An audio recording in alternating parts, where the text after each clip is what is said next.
There are plenty of occasions that I can recall a truly great experience with any form of media, and equally, there are a whole plethora of experiences which would lean in the opposite direction. Just sit and think to yourself for a second about the last thing you experienced in a similar manner, whether that be a game you played or a film you watched, and how those came across in your mind during and after the thought. Let's say you watched a film you thought was fantastic, and you went and praised it in front of a friend or some other online acquaintances, but this was preceded by something on the other end of the spectrum, and it was something truly awful, meaning you had less words of praise, instead bordering on insults and regret, and commenting on the abundance of flaws present. Either way, there's something that both of these types of experiences have in common, and it's that you can truly take something away from the journey once it's over, for better or worse. And you always find yourself filled to the brim with thoughts and ideas, waiting to burst at the seams to vent your joy or your anguish, depending on how you look at things. However, personally, I've always found the biggest sin a form of media can partake in is not to be bad, but to simply be boring,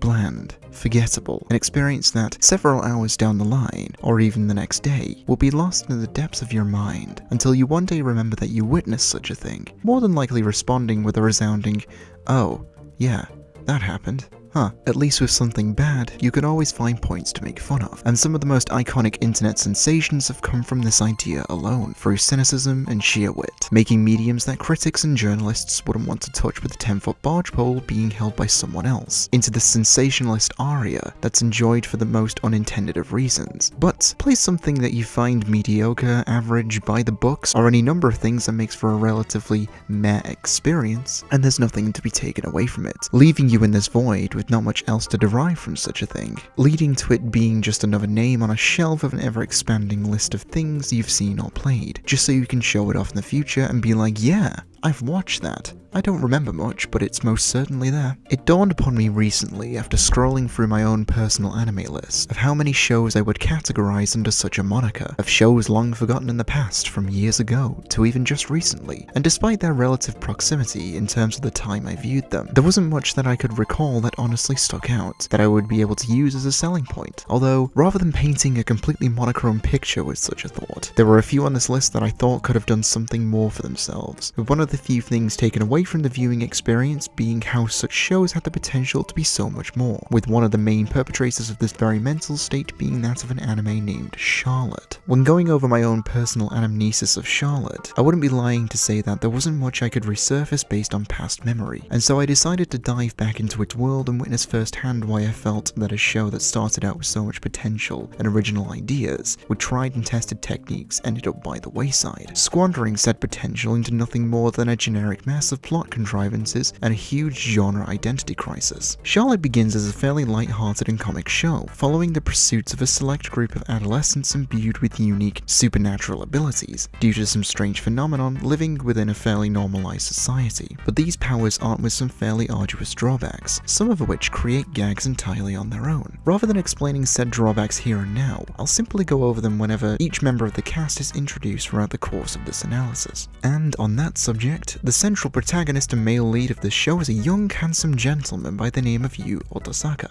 a teenage pretty boy who has girls fawning over him left and right, whose personal ability is to possess someone in his sights at will for the next 5 seconds, but with the drawback being that his actual body is knocked completely unconscious for the time he is in control of someone else, leaving him vulnerable and exposed. Using this great and wonderful ability in his infinite justice and righteousness, he uses it for staring at teenage girls' boobs and their underwear, and starting fights amongst groups of street thugs, and cheating on exams so he can get into the most prestigious high school in the country. Wow, I bet he has a wardrobe full of fedoras located just off screen as well. The coup de grace to how far he is willing to take the utilization of his power is when he pursues a girl he has the hots for, using his power to put her life and the life of a truck driver in danger, only to leap in at the last second and save the day, winning and officially securing her heart.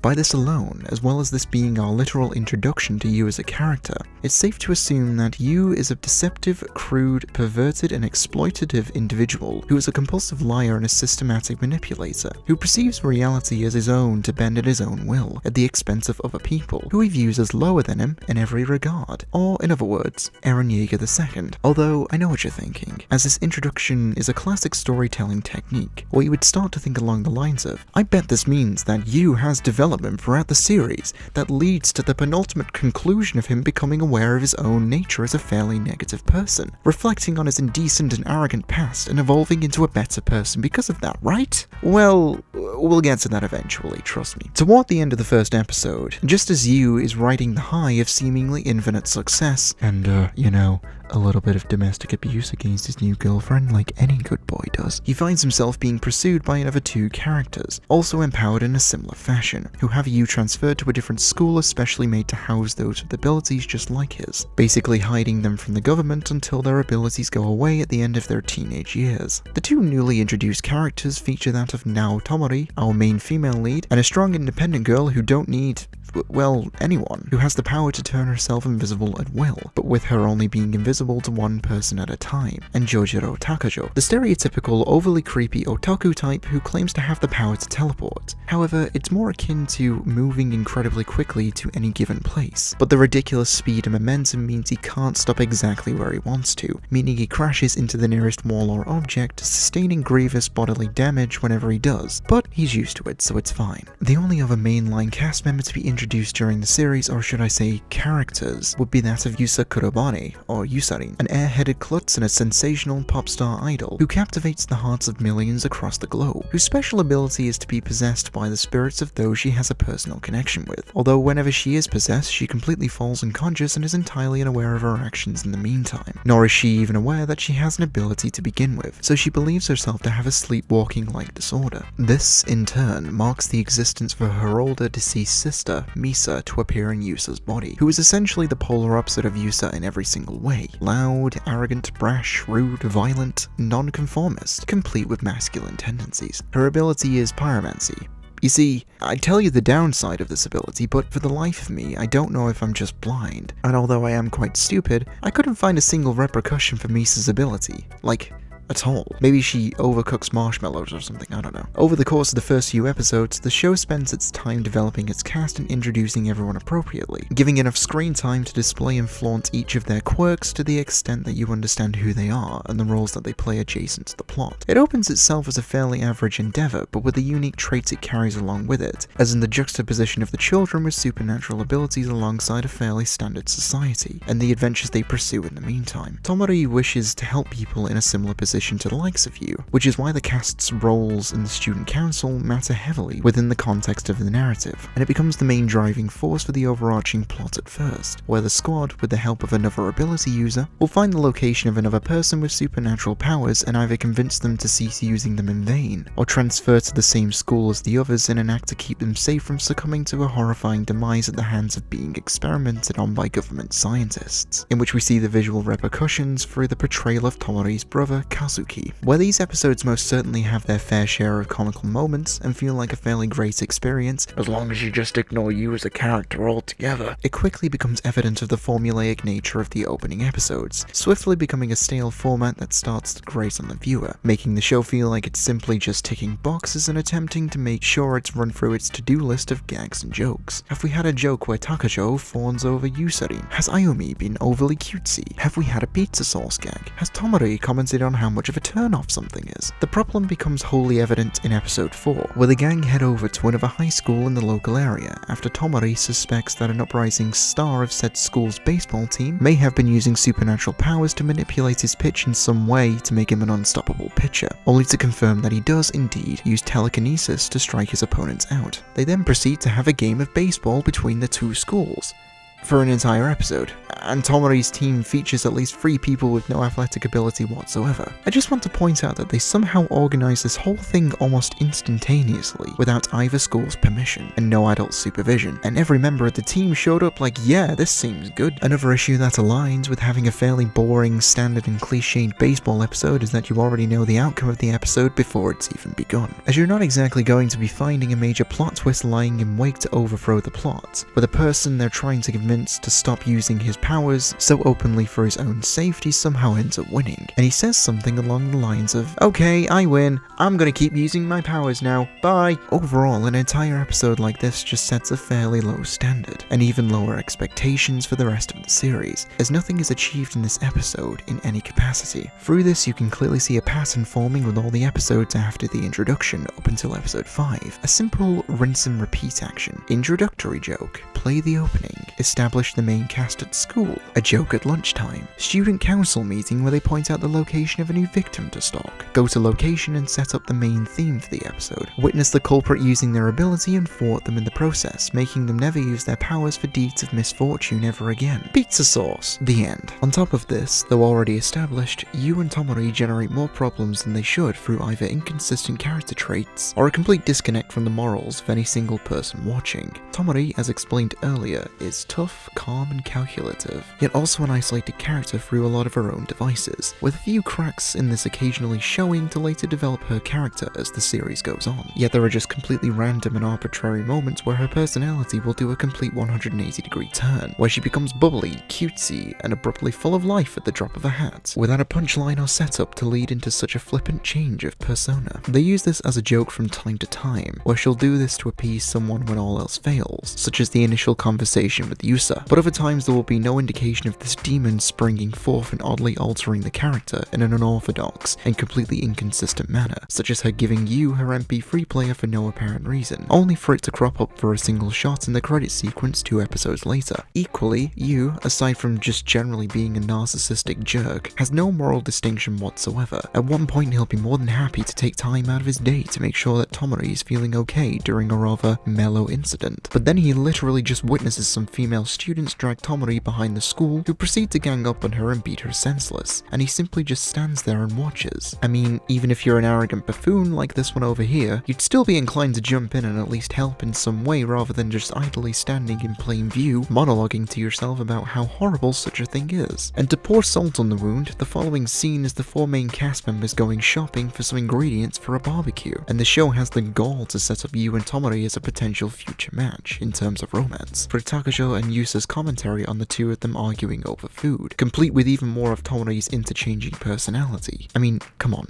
don't insult me like that, please. With all of this in mind, you may come to understand that the overall experience to be taken away from this so far is that of a rather pessimistic one. However, Charlotte decides that it needs to try something much more bold to blow the proportions of itself and its audience's expectations out of the water, creating a situation and a plot twist with such tensity that you wouldn't honestly be able to guess that the show would go in such a direction. Planting the seeds of a fairly intricate turn of events begins as far back as episode 5, where throughout the episode, Ayumi has a couple of coughing fits, and at the end of the same episode, revolving around the completely overused pizza sauce gag as per quota, she reveals to Yu that one of her male classmates had asked her out, to which she rejected him humbly. After coughing once again, Yu checks her to find that she has a fever, and orders her to stay home from school until the fever clears. The following day in school, Yu and company are told of the location of another ability user, located at the same apartment complex where Yu and Ayumi reside, and given Tomori's depiction of a situation where the only possibility is that the person in question has to be a child off sick from school, Yu draws to the gut-curdling conclusion that this person must be Ayumi, and the fever that she has is her latent superpowers coming forth. They're told that the ability is named Collapse, which none of the members in the room know where to begin assembling an idea as to what that may be. The cast decide to visit Ayumi to find out whether or not she has actually developed an ability, and to find out what this ability may imply, only to see 3 school students around the same age as Ayumi visiting her, these being the student council president of Ayumi's school, the boy who asked her out, and a girl with a rather cold and sinister appearance. Moving forward from this, after the second day of Ayumi's fever, it seemingly dies down and Ayumi finds herself well rested and ready for school, but for safety Yu orders her to stay home another day, to which Ayumi, the following day, disobeys him by sneaking out of the complex and making her way over to school. Whilst at school, the sinister girl from before finds her alone in a corridor, yelling at Ayumi about how she was in love with a boy who asked Ayumi out, and now because he won't even pay the slightest bit of attention to the girl due to his infatuation with Ayumi, she declares how things would be better off if Ayumi were gone, to which she brandishes a box cutter and proceeds to chase Ayumi around the school in an attempt to murder her. Meanwhile, the central cast are making their way over to Ayumi's school to find her and take her home, just in case her as of yet unknown ability kicks in, risking her life and the lives of others around her. Eventually, Ayumi finds herself cornered in the school stairwell, and as the girl approaches her with the knife, she panics and screams, unintentionally activating her latent powers, causing the building around her to completely collapse, catching herself in the carnage. And as Yu attempts to find her inside the rubble, a slab of concrete falls on top of him, knocking him unconscious. The next scene we witness is Yu waking up in the hospital, being told that he's okay, only suffering minor injuries. And when he asked about Ayumi, we hear news of her death, dying to the hands of her own ability. This plot twist was entirely unexpected, and was so highly uncharacteristic of the show that it is a genuinely well executed and thought out narrative that it becomes gripping and compelling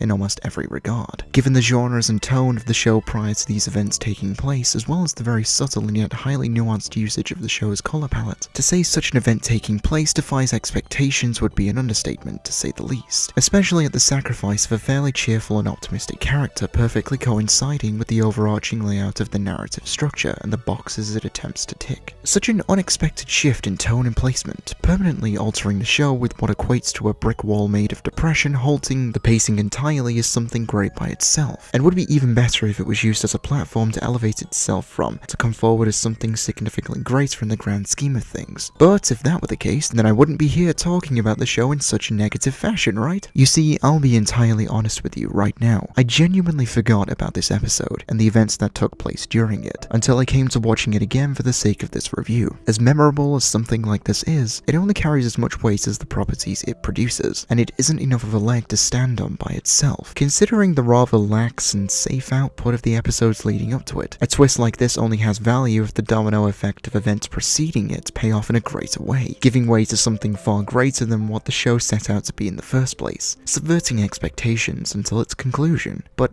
it fails tremendously. So much so that I was fairly upset to see it take such an awful U-turn after having the carpet snatched from under my feet, and being left without anything else to have a similar impact. Episode 7 opens up with a rather mellow and depressing tone following Ayumi's funeral, creating an isolated atmosphere for Yu where he is displayed to be all alone in the world through cinematic devices, such as a more washed out colour palette of greys and blues, lack of music, purely relying on the ambience of the rain echoing throughout the quiet, lonely halls of Yu's apartment, staring at a picture of his now deceased sister whom he was meant to safeguard and protect, upon realizing in his self-righteous arrogance how he didn't do nearly enough for her throughout their time together, and if he only knew the values of her life beforehand, as losing her has taught him, he wouldn't have been so self-centered and would have tried to be a better person to the people around him, especially Ayumi. And now all of that is gone, leaving him completely secluded within the empty and vapid world he resides in, with not a soul to help bear his pain, and no friends and family to speak of. A truly painful, seemingly torturous existence plagued with no ideals, no hopes, no dreams. Everything he had, gone, taken for granted.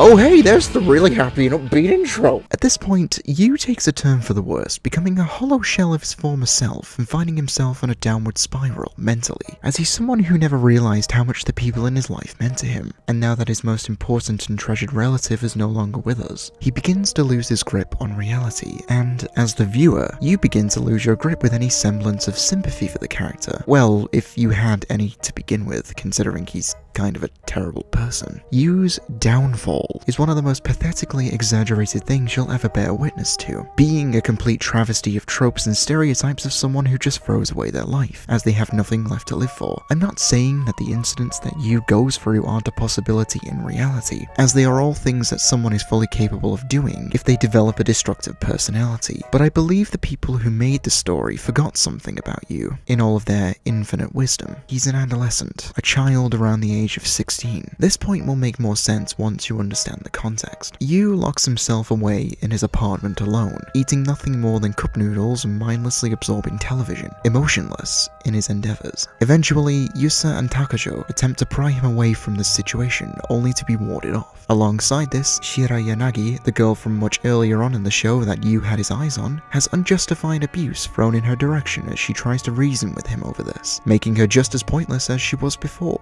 Not too long long afterwards, some dudes in suits show up at the apartment, but the reason why they're there and who they are is never revealed, so don't think too hard about it. But Yu sees this as a reason to flee the area and hide out in a different city, which he does, by sleeping in an internet cafe and eating nothing more than pizza, even throwing away the salad. Oh, the horror. Skipping ahead, he becomes a soy sauce covered dango enthusiast who finds a disturbing affinity with an arcade machine strikingly similar to House of the Dead, or any zombie shooter arcade machines that you might be reminiscent with, signaling how he views the values of life, which is quite odd exposition. Doing his usual rounds throughout the day, he finds some other people hogging the arcade cabinet, and rather than waiting his turn, he decides to be a complete nonce about things and stir up a fight with the two of them, which he indefinitely wins due to his powers. Rumour spreads of him beating up the local thugs and gang members around the town, meaning more and more of them become interested in finding him and beating him up to make a statement. But this just springs forth some of the worst character development in the entire series. Yu begins resorting to violence for some bizarre reason, as a means to resolve the situations he's faced with, but where we've seen him overtake people's bodies before for the sake of having a giggle with himself over it, he decides to take things one step further, impaling people with the wooden skewers from his dango and talking in a randomly slurred and undignified voice of utter narcissism, almost as if he's drunk, attempting to be somewhat intimidating, taking out gangs one by one and becoming a well-known figure amongst these groups, going out of his way to get his fix of beating up random street thugs for the sake of doing so. The penultimate conclusion to his rampage amongst organized street violence is when a small flask-like object falls from the pocket of one of the people he beats in a 3-on-1 situation, of which he immediately identifies the contents of said container and finds a nice corner to lay out his winnings and begins snorting some of that good old nose candy.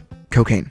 Cocaine is what I'm talking about. He finds cocaine and then goes, "Ah, yeah, cocaine. I've never done this before, but let me just rail a line for the lulz." Then Tomari comes along and stops him before he consumes the drugs, and monologues about how he wouldn't be human anymore if he were to do that, to which she confesses that she's been watching him the whole time, calling back to her invisibility as mentioned before. So, let's just get this straight. We went from a plot twist that genuinely shocked people at its presentation in such an upbeat environment, to the main character fleeing the city after the loss of his younger sister, abandoning his life, becoming a street thug who's more edgy than a room full of Cloud Strife and Kirito cosplayers, mercilessly beating up random dudes because he could, exploiting his powers for the sake of evil in the process, literally stabbing people with wooden sticks covered in bacteria from his saliva and the food that was just on them, destroying his body with the constant consumption of junk food, derailing his bank account through the unorthodox style of living, and only when he was about to do several lines of cocaine did you think, oh, maybe I should say something. And to make matters worse, why did you wait for him to find a comfy corner to set everything up in before you intervened? Riddle me that, little Miss Inconsistency. The entire presentation of this just felt so exaggerated to the point where it was hard to side with any of the characters, and Yu was already hard enough to get along with anyway. This could have worked if it didn't take itself so seriously to the point of self-parody, or if the characters in question were competent by themselves, but Yu, as a character, is completely incapable of carrying the weight of the constructed narrative alone, always riding off the tropes of the characters surrounding him, and so the exasperating nature of the alleged downfall is only made worse by his lack of fortitude as a relatable figure. To make matters worse, the unjustified follow-up to a rather oppressive and diligent scene prior to this in Ayumi's death serves a terrible purpose, being quite insulting to what came before it. Without recompense of any of his immoral actions, Yu is accepted back into society and all seems well and good, even going as far as writing off Yu's actions by making Tomari blame herself for Ayumi's death being the center point of what had just taken place, which makes almost zero sense. Although, the show seems to gloss over this point fairly easily, as Yu returns to school in the next episode and it's as if nothing happened, and the gang is back together once again, to which we're rewarded with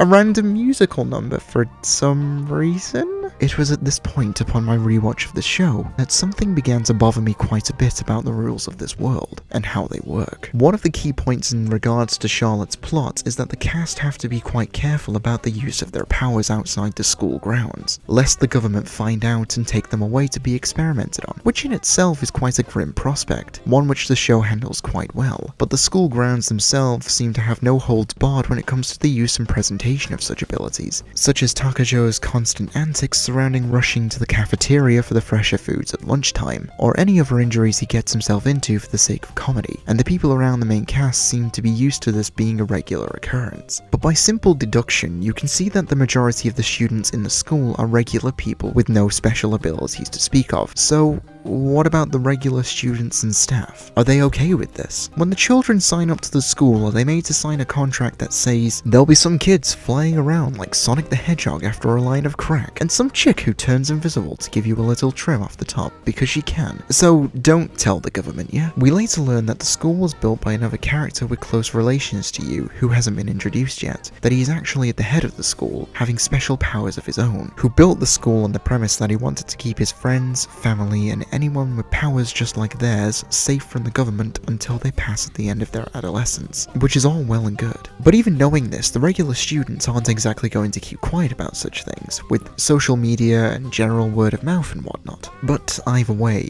that was just a passing thought that bothered me around about this point in the show. Also, there's a completely blind woman of quite high prestige and fame, who isn't that fluent in Japanese, walking around a Japanese suburb by herself, with no guidance. Are we not going to talk about this? As time passes, more and more people surrounding you begin to comment on how good of a person he is, even to the point where he becomes self-aware of his own arrogance and self-centered nature, when he hasn't done anything to even warrant such responses or thoughts, outside of just doing what any normal person would do out of sheer dignity and respect for other human beings. Sweeping under the rug the fact that this guy nearly gouged someone's eyeball out with a wooden skewer because he thought it'd be funny to see such violence in person. But then the plot decides to throw up yet another brick wall and develop at such a pace that you'd think they just thought of all this on the spot, and rushed it out of the door as quickly as possible, as it feels wholly unrefined, defeating any smidgen of unique properties that it had left. You attends a concert with Tomori, further implying the apparent romance between the two of them, even though it doesn't actually exist, when a certain song triggers some sort of reaction in his head, causing him to pass out, taking us to what seems to be some sort of flashback or alternate reality of sorts, where Ayumi is alive and well, and they live in some sort of heavily guarded research facility, with some old professor dude who seems to be quite fond of the two of them. Ayumi mentions a third member of the Otasaka family, who we meet later on. Kumagawa, the long-haired drenched guy from earlier, happens to be well acquainted with you in this telling, passing off cryptic information regarding the situation they find themselves in, and a plot to break out. Ayumi's ability abruptly develops after she's taken away by some of the guards, throwing us into an even more confusing situation than we already find ourselves in, and this is when we find out more about Yu's ability, as well as a name for it. Plunder, as the ability is named, is dubbed as the most powerful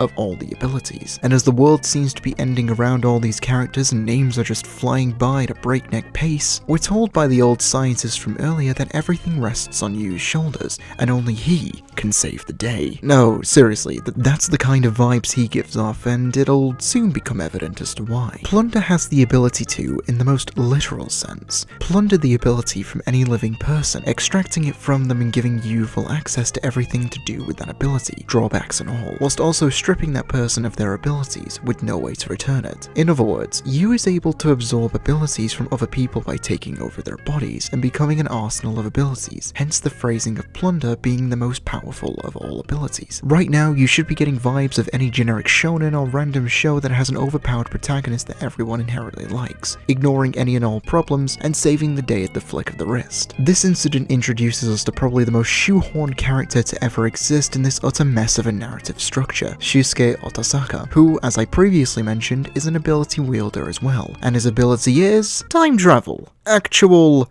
time travel. The only downside, and there's an entire backstory dedicated to this, is that the user has to be able to see light in their eyes to use it, and when they do, they lose part of their eyesight every time they use it, until eventually they go completely blind. In the flashback sequence, you find Shusuke tied up, breaking him free from his shackles, where he's able to use his time travel ability and venture off to the past, bringing us to the present, where Yu wakes up in a hospital after collapsing during the concert. The rather fast-paced and abrupt presentation of the entire flashback makes it feel like nothing more than an exposition dump, an overwhelming blitz of information presented in such an abhorrent fashion. Also, side note, it's worth noting how the song at the concert that triggered Yu's PTSD-like state was presented as a world premiere, and a world premiere, by definition, is the first unveiling of a piece of media anywhere in the world. Yet, Yu is listening to the same song during the flashback, and although we did leap through time, this incident was shown to have taken place somewhere in the past, given Kumagawa's mentioning of Yu's memories during these incidents being erased, which makes things a tad bit inconsistent. Due to things being barely held together by a thread, Kumagawa shows up in Yu's hospital room and spouts exposition like there's no tomorrow, taking Yu and Tomori to a secret base where Shusuke resides, who is blind from the overuse of his ability, but is happy with his current position, achieving the end goal of organizing the school as a means of sheltering those who are burdened with special abilities. Shusuke, being a relatively forced character, completes the ideals of the show, taking a turn toward feeling less like its unique premise in the opening, and more of the shonen-like media that it wholly attempts to alter itself into. Picture this. Shusuke as a character is an old mentor-like persona with distinct power and ideologies that extend to utilizing themselves as a sacrificial body in order to save the people that they truly care about, in turn making the world a better place. However, after a long and arduous journey, they find themselves unable to continue in their endeavors, even though the end goal is in sight, with some form of disability leaving them with bundles of knowledge, but no viable option of combat against the opposing odds. So they pass their teachings down to a younger prodigy with latent talents and abilities in a similar regard, crafting and owning their skills to be a neo-visionary for the sense of righteousness and justice and the ideals that the mentor character initially set out to do, far surpassing their expectations and being the spark to the flame that develops the plot overall. An explanation of a character that should sound strikingly familiar if you've ever watched anything ever, through more dialogue sucking up to how great of a power and how much stoicism a raw man like you has. He uses his Plunder to extract Shusuke's time travel ability, with no repercussions to his eyesight, might I add, transporting himself to the past to save Ayumi from her demise earlier on in the show, and establishing connections with Shusuke and the gang sooner than before, befriending Kumagawa and heading on over to the facility to make plans. Yeah, you heard that right, she's back. Ayumi is back from the dead. So, all of that praising I was giving the presentation of her death scene from earlier, gone.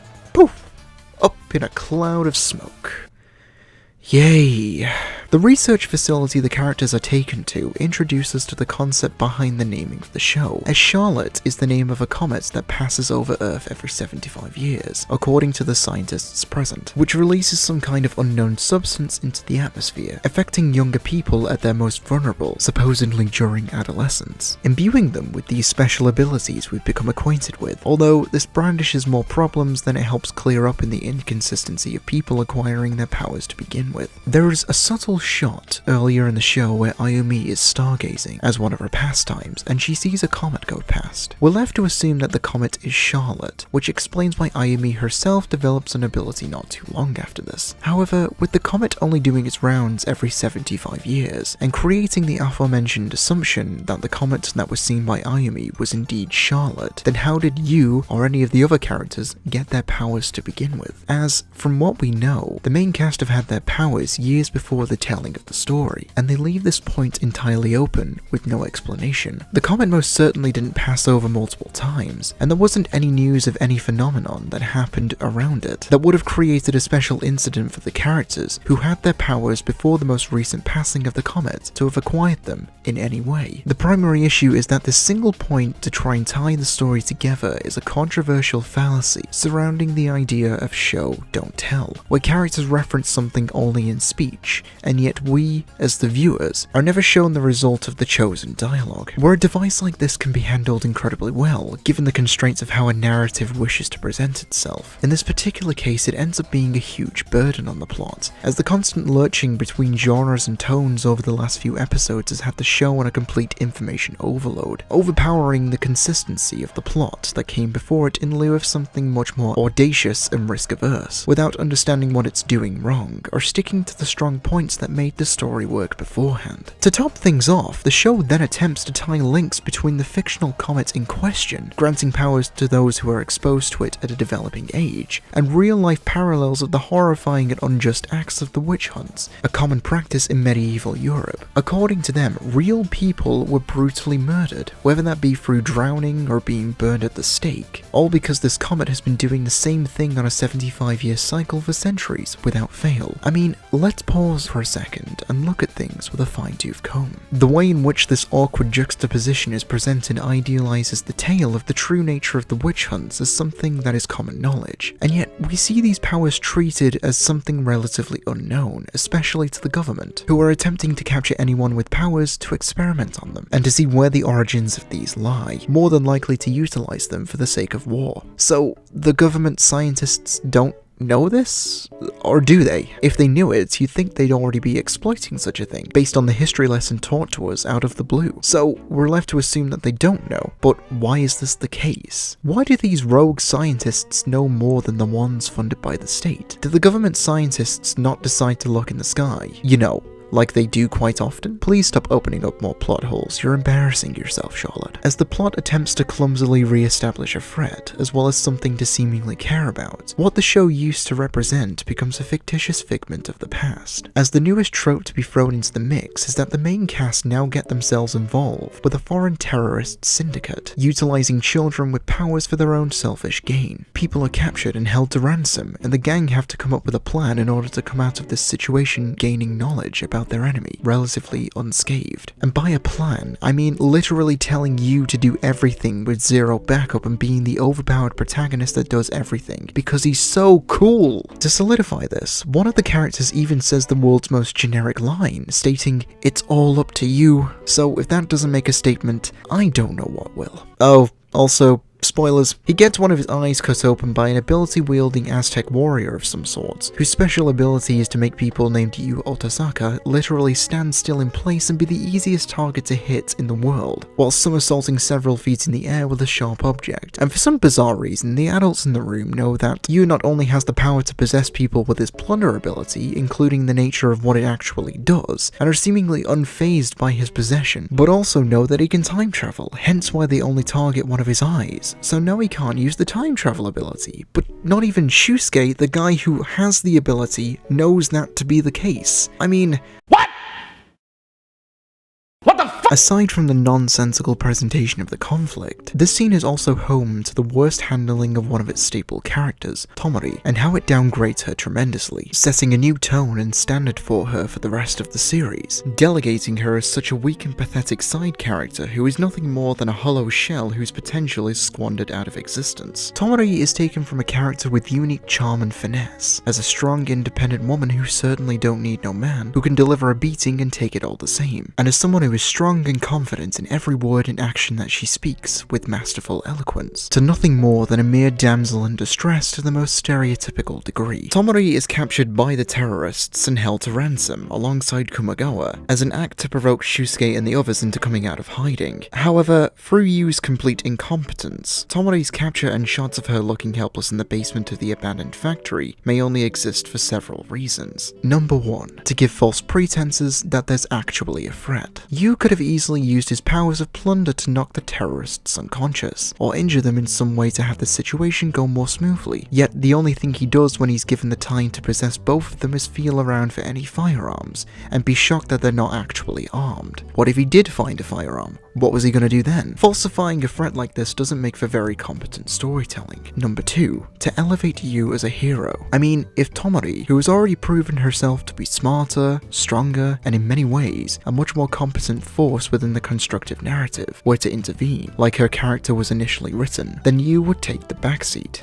Again, but he needs to look cool and heroic and suave, and he's a really good character we worked really hard on, and totally not a self-insert for the guy who made the show. Number 3. To make Tomori a damsel in distress, downgrade her character, and give her a reason to fall in love with Yu to further shovel in the forced love plot between the two. And finally, the worst one of all, number 4. To have a shot of Tomori in her underwear. No, I'm not joking. Honestly, she was stripped down to nothing but her underwear and hung from the ceiling by her wrists, exposing every bit of curvature and light, well-kept skin, proudly displaying the innocence of such a young visionary of beauty and nature. When Kumagawa was interrogated in the same room and doesn't have a single article of clothing removed. To clarify, people who find themselves interrogated, usually through the inhumane acts of torture, have their clothes removed before being tied up as to make sure they aren't concealing anything that would help them escape and or fight for their lives in the process. So I'll pose the question again. Why do we see Tomari essentially naked, but not Kumagawa, despite the nature of the scene being quite serious? Ah, yes, because regardless of how horrifying and tense the scene may be, there's always time to get your rocks off to underage girls. Am I right or what? Forgive the brief tangent, but seeing as we're mentioning the bastardization of characters as a far cry from their original counterparts, Yu never fails to impress with the random backward nature of his presentation, only getting worse as the show goes on, where he is showered with praise and forgiven for his past actions for seemingly no reason. Yet characters surrounding him are always mentioning how good of a person he is, and if they were aware of how he used to act, then they praise him in just as high of a regard, letting the audience know how far he's come as a person, and how great he is, and I cannot begin to fathom how he, in the lack of development he has throughout the runtime of the show, has come to deserve any of this. Despite me mentioning this before, said point only occurs more and more as the show goes on, getting worse with each and every example. He doesn't develop at all, and his nice guy attitude that comes out of nowhere makes him more akin to a light switch, rather than an actual human being. Yu is just being his usual self, when all of a sudden he just turns from person who is kind of an arrogant nonce to hero that everyone fawns over. Flawless in every way. And despite me looking as close as I possibly could, I couldn't find any part of the plot where this happened, aside from the part where he almost railed a line of cocaine. The love interests of Yu and Tomari have the same vibe to them as well, feeling like more of a quota for a checklist than anything that feels deserved. From the moment background characters commented on the two of them being potential candidates for one another, you could predict them becoming a match for each other from a mile away, regardless of how accustomed you are to the ways in which anime traditionally tells stories of romantic proceedings and the dichotomy of characters who are polar opposites of one another, yet always find themselves thinking along the same wavelengths. The issue still resides in that their eventual infatuation with each other feels wholly undeserved, and there hasn't been a single evident moment where Tomari and Yu would have spent time together to develop such feelings for each other, as they were constantly fighting, opposing one another, and not really caring for the other's disposition. Cue the clip of Yu watching Tomari get the snot beaten out of her behind a school, and Yu just watching without intervening. The concert could have been a good place to develop this romantic subplot,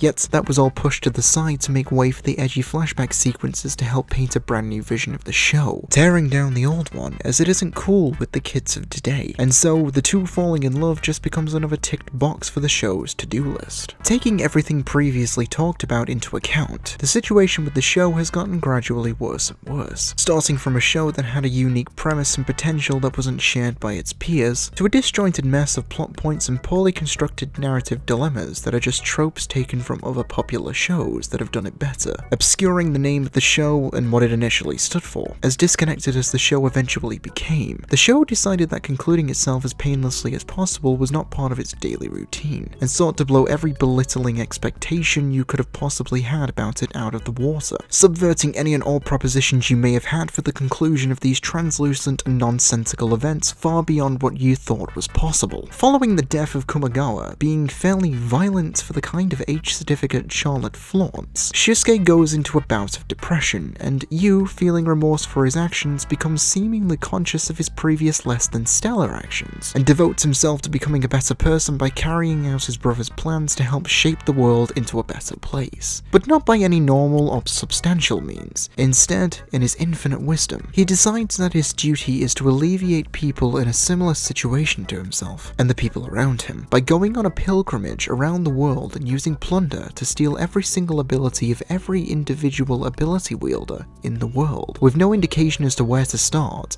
and no actual plan. But nobody tries to stop him, instead inspiring and backing his idea by giving him more motivation to do it. I can't even begin to fathom how awful of an idea this is, and how cheap of a cop-out the whole idea feels like, as the scientists from earlier were trying to develop a vaccine to take people's abilities away, so they wouldn't wouldn't risk their own lives and the people around them. And rather than developing such a plot point any further, Yu, in his seemingly infinite prowess, turns around and says, "Yeah, I'll just go on foot and take everyone's powers." Tomori also begins talking to you about the annihilation of the human race, and about him becoming a monster that could bring about the end of the world as we know it. And it just feels so abstract from what Charlotte was initially about, that it doesn't even seem to be a real story at this point, becoming simple hyperbole written by a machine generating buzzwords and memes, with no sense of cohesion. To make matters worse, a conclusion like this would be all well and good if they had simply left it as a form of dialogue, albeit a pretty terrible one, and you would have just walked off into the sunset, fade to black, end credits, the end. Done,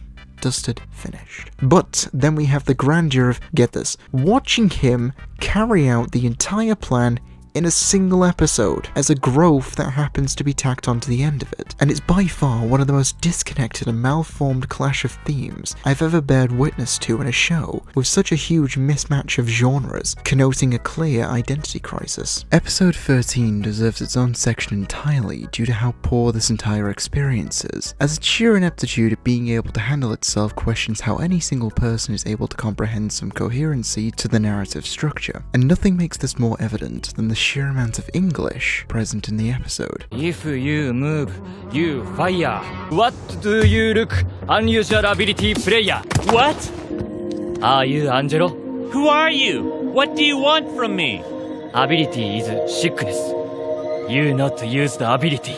It brings a tear to my eye. It really does. Now, I should note that I'm not mocking the use of English from non-native English-speaking voice actors, especially as an earlier episode featured someone singing in English. So I do find their confidence and vigor to be something that is to be appreciated, as it takes a lot of guts to attempt to produce lines in a language you're not wholly comfortable with speaking, especially to a very wide audience. Although, in my elite British ways, I can still laugh at how glorious the whole thing is. So think of me as deriving a different type of pleasure from what was intended upon hearing such eloquently crafted lines. To summarize, Yu travels to other countries in search of other ability wielders, and a place to start his spelunking adventures to save people in dire straits, so nobody has to fall victim to being another tool to be used by the governments, terrorists, or any syndicates of the sort. After trading information with some faceless folks, he finds his way to a person who just so happens to be in the same country and the same city that he randomly traveled to, who has the highly convenient ability of being able to see where other ability wielders are just by looking at a map. And so Yu begins to hunt down said people and extracts their abilities without their consent, one by one, over a long period of time in every corner of the globe, while still maintaining contact with Shusuke over the phone, which also, for some reason, includes him getting phone signal in the middle of the desert. If it sounds like I'm explaining the plot of this episode in a rather vague and abrupt way, don't worry, this is exactly how it's presented. So if you're confused, it's normal to feel that way, because it seriously doesn't do a good job of explaining anything. Contrary to the rules of its own universe, abilities stop having downsides and drawbacks to their usage, conveniently in time for Yu to become a powerhouse of abilities that just so happen to do literally everything he needs them to do. Along the course of the episode, we see Charlotte attempt to throw the morals of Yu's actions under the bus, soliciting the idea that not all abilities are negative, and some even have greater uses than if Yu were to carry out his simple extract and go plan. As we're shown a young girl in a remote village healing the wounds and illnesses of her fellow villagers, and given the rundown nature of the location, as well as the general lack of funds and supplies,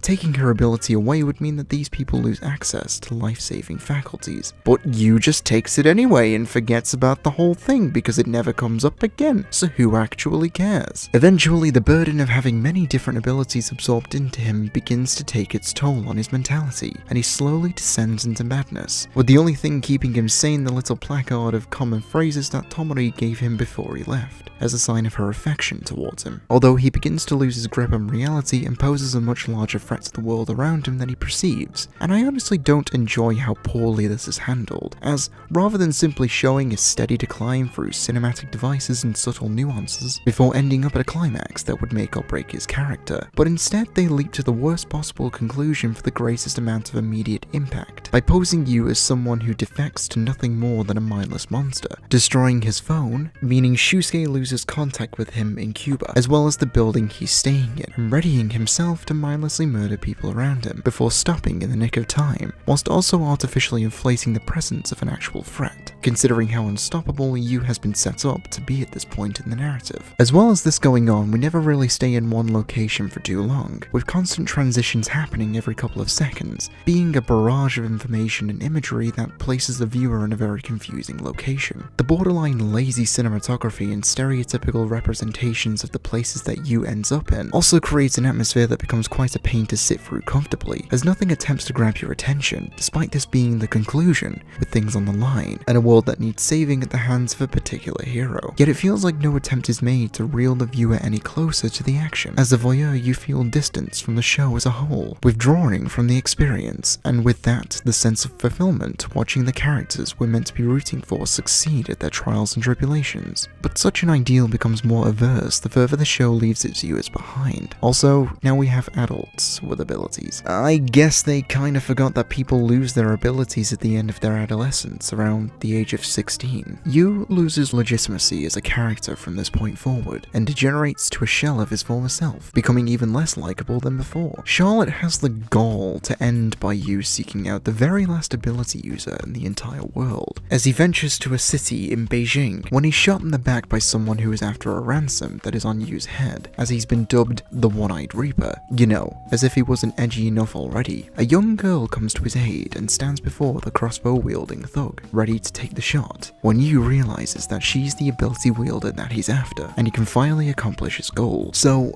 get this. Her ability... No, seriously, listen. It really gets this corny for no reason. The girl who bravely stood in front of a stranger, ready to die defending him, her ability is courage. Quite literally, the concept of courage. Why?